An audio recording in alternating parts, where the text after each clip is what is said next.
Truck marker প্রার্থী। তো এখন পর্যন্ত মোটামুটি আমি 10 থেকে 12টি কেন্দ্র পরিদর্শন করলাম। তো এখন পর্যন্ত কেন্দ্রগুলো পরিদর্শন করে যেটি আসলে বুঝতে পারলাম, এখন পর্যন্ত ভোটের যে পরিবেশ এটি এখন পর্যন্ত অবাধ, সুষ্ঠু এবং একটা উৎসবমুখর পরিবেশ বিরাজ করছে। বিশেষ করে আমি এখন যে কেন্দ্রে দাঁড়িয়ে আছি, আমার পিছনে আপনারা দেখতে পাচ্ছেন শত শত মানুষ।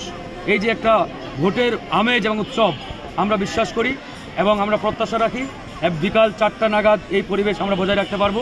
সে বিষয়ে এখানে অন্যান্য দলের প্রার্থী যারা রয়েছেন, বিশেষ করে আমাদের ধানের শীষের প্রার্থী ডাক্তার আব্দুল সালাম এবং দাঁড়িপাল্লার প্রার্থী মাওলানা আব্দুল হাকিম সহ আমরা প্রত্যেকে কিন্তু এ বিষয়ে অঙ্গীকারবদ্ধ যে আমরা আমাদের এই নির্বাচনী পরিবেশটাকে অবাধ, সুষ্ঠু রাখবো।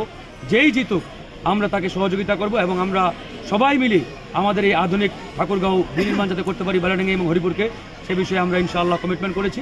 এখন পর্যন্ত নির্বাচনী পরিবেশ অত্যন্ত ভালো।